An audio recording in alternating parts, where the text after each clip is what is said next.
You deserve to live a life free from fear. Making the decision to even consider leaving a person who causes you harm is an act of immense courage and self-preservation. It is a step taken not out of weakness, but from a deep, resilient strength that has carried you this far. This video is for you, the survivor. It acknowledges the difficult and often frightening reality you face. The purpose here is not to pressure you into any decision, but to provide clear, simple information that prioritizes your safety above all else. We will talk about the risks involved, because knowing them is the first step to managing them and keeping yourself protected. This journey is yours alone to navigate, but you do not have to walk it without support or a map. The path to safety can feel overwhelming, filled with uncertainty about your home, your children, your finances, and even your life. Leaving an abusive relationship is often the most dangerous time for a survivor. A person who uses control and violence may escalate their behavior when they feel that control slipping away. This is a critical point to understand, not to create fear, but to emphasize the absolute necessity of careful planning.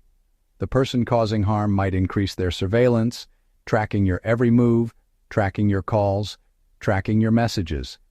They might become more physically violent or intensify their emotional and psychological abuse. They may issue threats against you, threats against your children, threats against your family, threats against your friends, threats against beloved pets. The danger is not limited to physical violence. The person who hurts you may try to sabotage your departure by creating logistical and legal barriers. For example, they might hide your car keys, hide your passport, hide your driver's license, hide your children's birth certificates. They may drain a joint bank account, leaving you with no financial resources to secure a new place to live or even buy food. They might threaten to file false police reports, make false claims to Child Protective Services to intimidate you.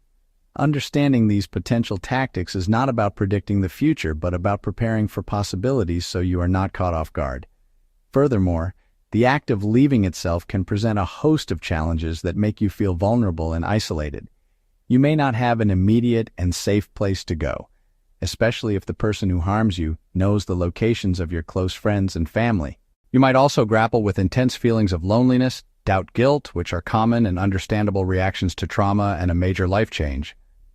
These emotional and practical difficulties are precisely why a quiet, well-thought-out safety plan is not just helpful, it can be a life-saving instrument. It is crucial to recognize that the person causing harm may not react with overt anger. Sometimes the response is a sudden and dramatic shift to kindness and remorse. They may promise to change, buy you gifts, or beg for forgiveness, a tactic known as hoovering. This can be incredibly confusing and emotionally manipulative, designed to pull you back into the cycle of abuse. Your most powerful tool is a secret safety plan. This is a detailed personal strategy only you and a few trusted people know about. First, identify a safe destination. A friend or relative's home the abuser doesn't know well. Better, a domestic violence shelter. Shelters are confidential and staff are trained to help.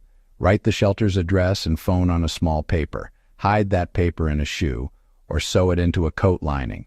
Next, quietly prepare an emergency go bag. Keep the bag hidden but accessible, or store it at a trusted friend's house, or leave it at your workplace. Pack a change of clothes for you.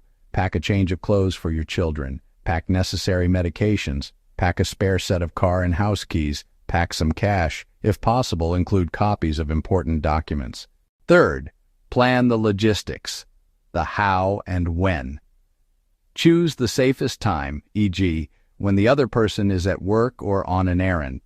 Pick routes that avoid their workplace or places they frequent. If your shared car has a GPS tracker, avoid using it. Plan to use a taxi or a rideshare service, or have a trusted friend pick you up. Arrange a neutral pickup point like a grocery store or library. Mentally rehearse the plan, step by step. Walk through grabbing the bag and traveling to safety. Teach children a simple, non-frightening code word. Example: Maria left Tuesday morning after her partner's appointment. Her sister waited at a coffee shop 2 blocks away to drive her to the shelter. In today's world, technology can be a tool for connection, but it can also be used as a tool for control and surveillance. Protecting your digital life is a critical safety move. The person who harms you may have access to your phone, email, social media accounts, or they may be using tracking software to monitor your activities. A crucial first step is to acquire a safe device for your planning. This could be a prepaid burner phone purchased with cash or using a trusted friend's computer or a public library computer. Use that safe device to research shelters and create your plan. Never use a shared home computer or your personal phone for these activities if you suspect they are being monitored. Once you have a secure way to communicate, begin locking down your existing accounts. When it is safe to do so, meaning you will not be discovered, start changing your passwords for everything. Start with email, social media, online banking, and any other accounts. Choose strong, complex passwords that the other person could not guess. Set up a new private email address on your safe device that the person does not know about. Use this new email for all communications related to your safety plan. Be mindful of security questions for password recovery. Do not use answers the other person would know. Avoid using your mother's maiden name or your first pet's name. Location tracking is another significant concern. Modern smartphones and apps often have location sharing features that reveal your whereabouts in real time. Go into your phone settings and turn off location services for all apps, or turn off location services for the entire device if possible. Be particularly careful with social media. Avoid checking into places and consider temporarily deactivating your accounts. If you use a shared phone plan, the account holder may be able to see your call logs, text messages, and location data. This is another reason why using a separate prepaid phone for your safety planning is often the most secure option. Finally, be cautious about what you delete. Clearing your browser history or deleting suspicious-looking text messages can sometimes backfire. Financial control is a common and powerful tactic used in abusive relationships. The person who harms you may limit your access to money to make it nearly impossible for you to leave and support yourself. Taking small, careful steps to secure your financial independence is a vital part of your safety plan. If you are able to, try to open a new bank account in your name only, at a different bank from any you share. Have the bank statement sent to a P.O. box or a trusted friend's address, not your home. You can slowly start putting money aside in this account, even if it is just a small amount from groceries or other expenses. Gathering your essential documents is equally important. These papers are the keys to rebuilding your life. They are needed for getting a job, enrolling children in school, applying for housing or benefits.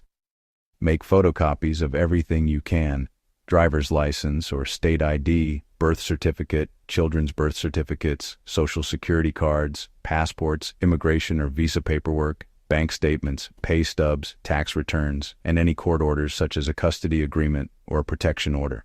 Once you have these copies, you must store them in a secure location outside of your home. Do not hide them somewhere the abusive person might stumble upon them. The safest option is to give a complete set to a trusted friend or family member for safekeeping. You could also rent a small safe deposit box at your new separate bank and store the copies there. Having these documents ready will save you from the incredibly difficult and time-consuming process of trying to replace them after you have left, especially if the original documents are being withheld from you. Planning for your financial future also involves researching what resources are available to you. Many domestic violence organizations offer financial literacy programs and can connect you with emergency funds or assistance programs for housing and utilities. They can provide guidance on how to safely separate your finances and protect your credit. For example, Anna knew her partner checked their joint bank account daily. She started getting small amounts of cash back during grocery trips, gave the cash to her sister each week, who deposited it into a secret account Anna had opened. This small, consistent action built up a fund she could use for a rental deposit. Expanding your safety net. Other important actions to consider. Beyond core safety steps, there are actions that strengthen your plan. One key step: connect with a local domestic violence service. Find them by calling a national hotline. They provide support specific to your community. Advocates are experts in safety planning. They can help you find a space at a local shelter. They can connect you with free legal advice. They can offer emotional support without judgment. They know local resources and the legal system. If you have children, their safety is paramount. Plan with them in an age-appropriate way. For older children, discuss a safe place in the house if an argument starts, like their bedroom or a bathroom with a lock. Teach them not to get in the middle of a fight. Use a simple code word to signal it's time to leave. Your safety at work or school matters too. If safe, speak with a trusted supervisor, or an HR representative, or campus security. You don't need to share every detail. Explain you have a safety concern. Ask them not to give out personal information or your schedule. Provide a photo of the person and ask to be contacted if they show up. Many employers have policies to support survivors and can help make work safer. Finally, think about your pets. Include pets in your safety plan. Find local shelters that house pets for survivors, or ask a friend or family member to temporarily care for your animal. Look for lists from organizations like the Animal Welfare Institute. Pack a small bag for your pet with food, medication, and vet records. In case of emergency, what to do in immediate danger. Even with the best safety plan, you may find yourself in a situation of immediate danger. Your priority is to protect yourself and your children from physical harm. If you believe your life is at risk, call your local emergency number 911 immediately. If you are unable to speak, keep the line open. Dispatchers may listen for signs and send help even if you cannot talk. If you can make a sound, tap the phone or make noise to signal for help. If possible, move to a safer space. Get out and go to a public place with other people. Hospital, police station, fire station, 24-hour store. If you cannot leave, move to a room with an escape route, window or second door. Avoid rooms like the kitchen, bathroom, closet. Create distance and find a way out if you need it. Develop a safe word or signal with a trusted friend, neighbor, or family member. Example text: "Hi, just confirming our coffee meeting tomorrow at 3 p.m. This tells them to act without alerting the person harming you. Life after leaving. Maintaining safety and building anew. Leaving is a monumental step. Safety planning does not end once you are out of the home. The period immediately following your departure can still be a high-risk time. Your first priority: secure your new location.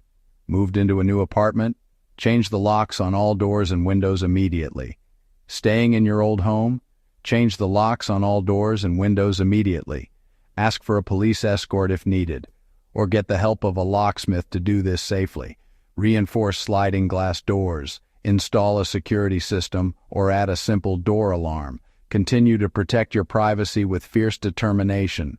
Your new address is your most sensitive piece of information. Do not share it with anyone except a very small circle of trusted people, and tell them explicitly not to share it. Enrolling your children in a new school?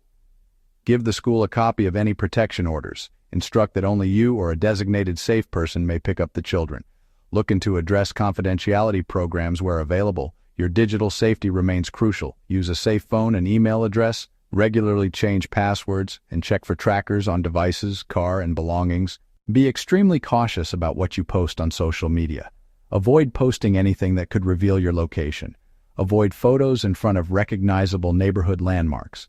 Set social profiles to the highest privacy settings, or deactivate them temporarily. Focus on building a strong support network. Stay in regular contact with friends. Stay in regular contact with family. Stay in regular contact with advocates. Consider joining a support group for survivors. Being with others who've had similar experiences can be validating and empowering. You are not alone. Healing is possible. Rebuilding takes time. Community makes it less lonely and more hopeful. A note of hope. You are not alone on this journey. Please remember that you have the right to make your own decisions about your life and your safety. Whether you choose to leave, to stay and plan, or simply to gather information for now, that choice is yours. This guide is offered as a resource, not a command. The most important thing is that you take steps, however small, that feel safe and right for you. It is okay to feel uncertain, to be afraid, or to take your time. Each quiet act of planning, each secret phone call for help, is a testament to your incredible strength and your will to survive. You do not have to go through this by yourself. Help is available, and it is confidential. There are people who are trained to listen without judgment and to help you create a plan that fits your unique situation. Reaching out to a domestic violence hotline is a safe, free, and anonymous first step. You can contact the National Domestic Violence Hotline at 1-800-799-7233 or visit their website. They can provide confidential assistance and connect you with resources in your community. Remember, asking for help is a sign of strength. You have already taken the first step by seeking out this information. Hold on to that strength. Many people have walked this path before you and have found safety and peace. The journey toward a life free from abuse is often a long one, with steps forward and backward. Healing is not a straight line. There will be good days and difficult days. Celebrate every small victory, every password changed, every dollar saved, every conversation with a supportive friend. These are the building blocks of your new future. You are reclaiming your life one careful step at a time. Your safety and your well-being are worth every effort. If you are in immediate danger, please call your local emergency number. A safer, more hopeful future is possible.